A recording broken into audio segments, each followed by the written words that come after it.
Hello friends, welcome to my channel. In this video we are going to discuss about section 196 जिसमें हम सीखेंगे appointment of managing director, whole time director and manager. इन तीनों की definitions हमने last video में सीख ली थी, तो आज के इस वीडियो में हम कुछ प्रोसीजर्स सीखेंगे ऑफ अपॉइंटमेंट। तो सेक्शन 196 सबसेक्शन 1 में क्या कहा गया है कि कोई भी मैनेजर एंड मैनेजिंग डायरेक्टर दोनों ही सेम टाइम पे एक कंपनी में अपॉइंट नहीं हो सकते। ओके, इसका क्यों? बिकॉज जो सब्सटेंशियल पावर्स होती है या तो मैनेजर के पास होगी या तो मैनेजिंग डायरेक्टर के पास। बिकॉज हमने डेफिनेशंस में सीखा था दोनों को ही, मैनेजर के केस में भी क्या था, उसको सब्सटेंशियल पावर्स दी जाती है या फिर होल पावर्स दी जाती है to manage the affairs of the company. And same case था मैनेजिंग डायरेक्टर के लिए भी, उसको भी यही होता है, सब्सटेंशियल पावर्स दी जाती है। तो दोनों को ही सब्सटेंशियल पावर्स देना इम्पॉसिबल है कंपनी में, तो इसीलिए कोई एक होगा, या तो मैनेजर होगा या फिर मैनेजिंग डायरेक्टर होगा। दोनों को ही हमने अगर सब्सटेंशियल पावर्स दे दी तो कंपनी में मिसमैनेजमेंट क्रिएट हो जाएगा। Okay, so that's why section 196(1) में कहा गया है मैनेजर एंड मैनेजिंग डायरेक्टर दोनों ही एक टाइम पे कंपनी में अपॉइंट नहीं हो सकते एक साथ। But whole time director and managing director easily हो सकते हैं, या फिर manager and whole time director easily हो सकते हैं, उसमें कोई भी तरह की प्रॉब्लम नहीं है। नेक्स्ट सेक्शन 196 सबसेक्शन 2 में क्या कहा गया है, कोई भी कंपनी अपॉइंट या रीअपॉइंट नहीं कर सकती किसी भी पर्सन को as manager, whole time director या फिर मैनेजिंग डायरेक्टर कितने टर्म के लिए, exceeding 5 years at a time, यानी 5 साल से ज़्यादा के लिए नहीं कंपनी अपॉइंट कर सकती है, ना ही रीअपॉइंट कर सकती है किसी भी पर्सन को as a manager, whole time director and managing director. Okay, 2 साल के लिए कर सकती है, 1 साल के लिए, 3, 4, 5, मैक्सिमम 5 years के लिए अपॉइंट कर सकती है, उससे ज़्यादा के लिए नहीं। और एक बात कही गई है कि no reappointment shall be made earlier than 1 year before the expiry of his term, यानी जैसे ही उसका टर्म जो है अपॉइंटमेंट का वो एक्सपायर होगा उसके जस्ट 1 साल पहले तक हम उसका रीअपॉइंटमेंट कर सकते हैं, उसके पहले नहीं कर सकते। फॉर एग्जांपल 5 साल के लिए हमने अपॉइंट किया है किसी भी डायरेक्टर को, सपोज कर लीजिए मैनेजिंग डायरेक्टर को 5 साल के लिए हमने अपॉइंट किया है, तो after 4th year of completion, यानी 4 साल जैसे ही ख़त्म हो जाएंगे उसके बाद का जो 1 साल बचेगा उसका, ओके, तब हम रीअपॉइंट कर सकते हैं उसको, उससे पहले नहीं। ओके, यानी 5 साल के लिए अपॉइंट किया हमने, तो 4 साल से पहले हम उसको रीअपॉइंट नहीं कर सकते, 4 साल के बाद ही कर सकते हैं। ओके, क्योंकि क्या कहा गया है, no reappointment shall be made earlier than 1 year before the expiry of his term. Okay, simple. Next कुछ एलिजिबिलिटी कंडीशंस है फॉर अपॉइंटमेंट। सबसे पहले कहा गया है सेक्शन 164, जिसमें डिस्क्वालिफिकेशंस लिखी गई थी डायरेक्टर की। अगर कोई भी डिस्क्वालीफाई हो रहा है वो डायरेक्टर, देन उसको अपॉइंट नहीं कर सकते, वो एलिजिबल नहीं है to be appointed as a managing director or whole time director or manager. Okay, तो सबसे पहले कंडीशन तो ये है। और भी कंडीशंस लिखी गई है जो कि है सेक्शन 196 सबसेक्शन 3 में। उसमें कहा गया है no company shall appoint or continue the employment of any person as managing director, whole time director or manager who. अब इसमें 5 कंडीशंस है। ओके, यानी आपको ये सेंटेंस याद रखना है, no company shall appoint or continue the employment of any person. Okay, अब ये 5 कंडीशंस है, अगर ये फुलफिल हो रही है देन वो अपॉइंट नहीं हो सकता। ओके, बिकॉज यहाँ पे क्या लिखा हुआ है, no company, no company shall appoint or continue the employment, और बाद में ये 5 कंडीशंस।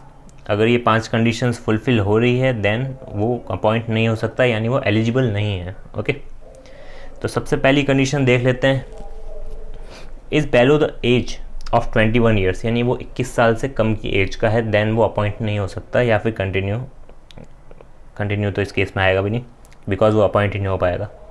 तो is below the age of 21 years or has attained, यानी 70 years का वो हो चुका है या फिर उससे ज़्यादा है।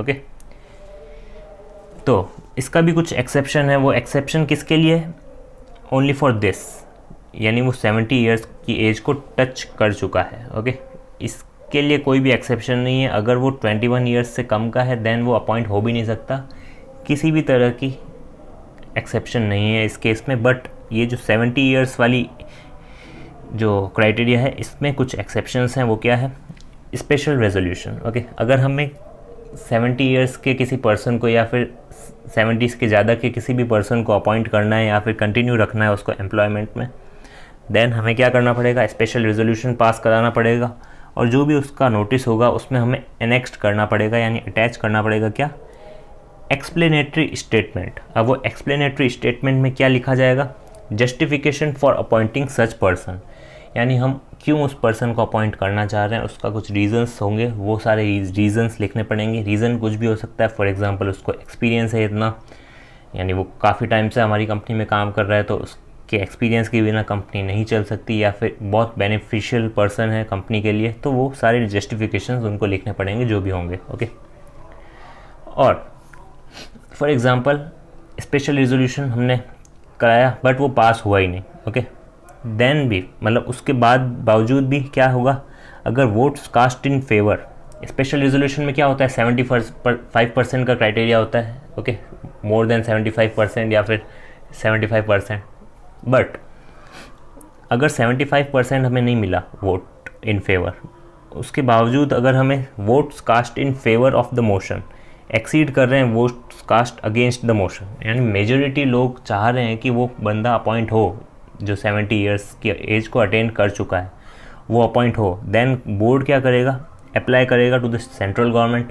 अगर सेंट्रल गवर्नमेंट सेटिस्फाई होती है किस चीज़ के लिए, कि वो जो पर्सन अपॉइंट हो रहा है वो most beneficial to the company है, यानी कंपनी के लिए वो मोस्ट बेनिफिशियल पर्सन है, उसके पास इतना एक्सपीरियंस है या फिर उसके बिना कंपनी चल ही नहीं सकती, या फिर वो कंपनी में होगा तो कंपनी को बहुत ज़्यादा फ़ायदा होगा, then the appointment of the person who has attained the age of 70 years may be made, वो अपॉइंटमेंट हो सकता है उस केस में। ओके, तो सिंपल था फर्स्ट पॉइंट।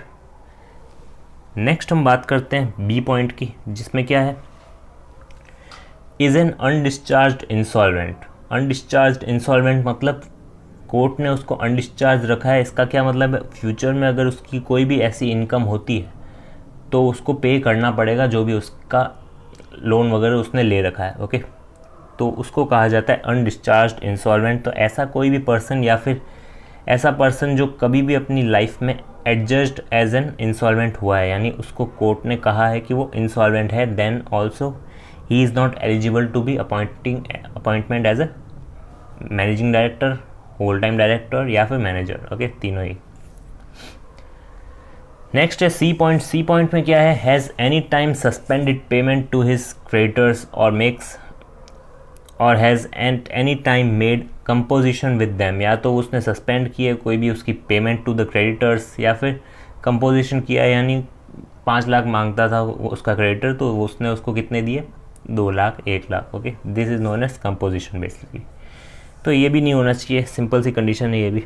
डी में क्या कहा गया है, has at any time being convicted by a court of an offence and sentenced for a period of more than 6 months. Okay, यानी उसको जेल हुई है कितने टाइम की, मोर देन 6 मंथ, और वो कन्विक्ट हुआ है court of an offence. Simple सा पॉइंट है ये भी, इसमें कुछ टेक्निकल पॉइंट नहीं है।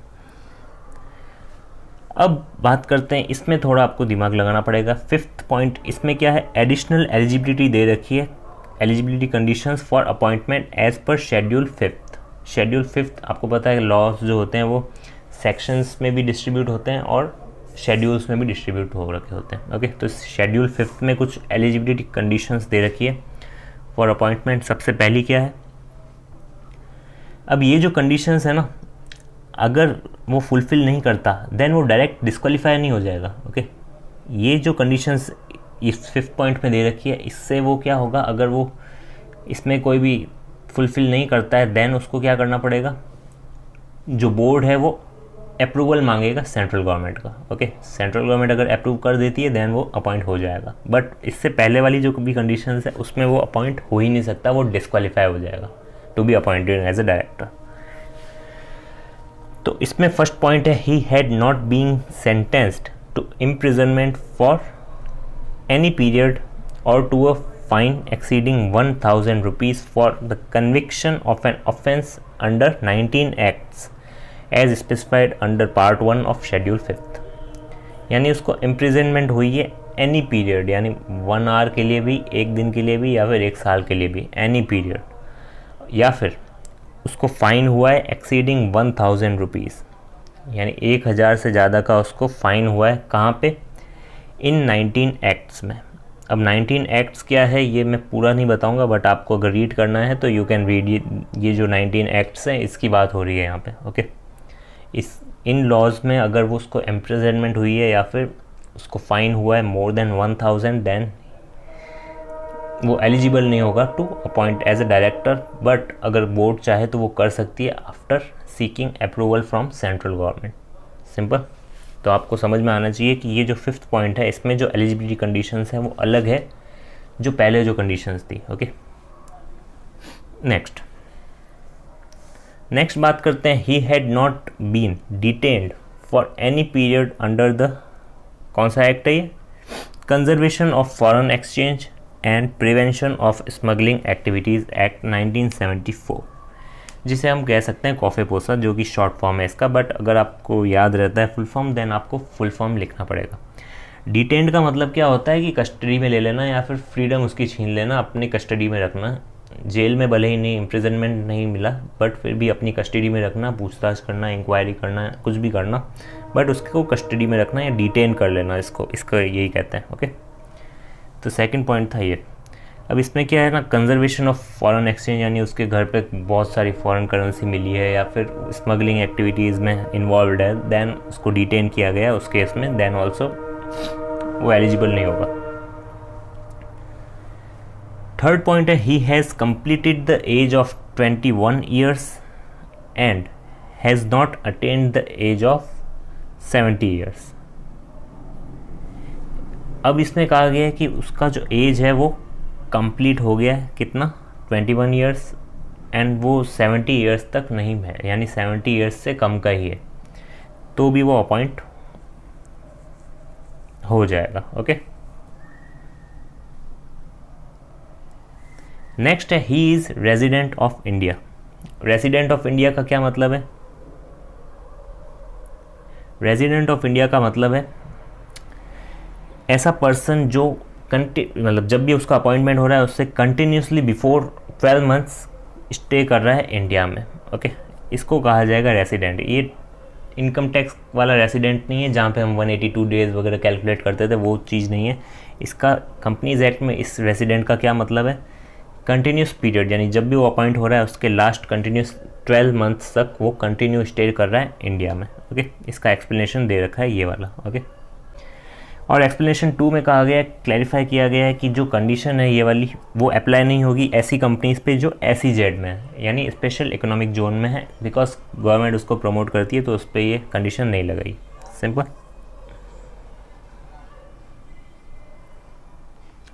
नेक्स्ट हम बात करते हैं प्रोसीजर ऑफ अपॉइंटमेंट। इसका सेक्शन है सेक्शन 196 सबसेक्शन 4। इसमें कहा गया है अप्रूवल लेना पड़ेगा हमें, किसका? बोर्ड का एंड ऑल्सो शेयर होल्डर्स का। अब इसमें 4 पॉइंट्स हैं, इन चारों को हम डिटेल में सीखेंगे तो आप पढ़ सकते हैं। पहला पॉइंट है approval by board and shareholders, second है approval by central government, third हम पढ़ेंगे inclusion of certain disclosures in notice, fourth हम पढ़ेंगे फाइलिंग ऑफ रिटर्न। तो फर्स्ट बात करते हैं approval by board and shareholders, यानी शेयर होल्डर्स और बोर्ड दोनों का ही अप्रूवल हमें चाहिए होगा। बट ये जो सेक्शन है 197 जो हमने अभी तक पढ़ा नहीं है, जैसे ही मैं नेक्स्ट वीडियो में कवर करूँगा तो मैं आई बटन पे डाल दूँगा, ओके। तो 197 आप पढ़ लेना। तो ऐसा लिखा हुआ है सब्जेक्ट टू 197, उसमें कुछ रेम्यूनरेशन की बातें हैं, वो सारी लिमिट वगैरह उसको ध्यान में रखते हुए हमें अपॉइंट करना है या अप्रूव करना है, ओके। ये बात है। और शेड्यूल 5th कौन सा है? जो मैंने एडिशनल कंडीशंस बताई थी एलिजिबिलिटी वाली, तो वो सारा था शेड्यूल 5th, ओके, जो मैंने पिछली स्लाइड्स में बताया था। तो appointment of MD, WTD and manager approve करेंगे कौन?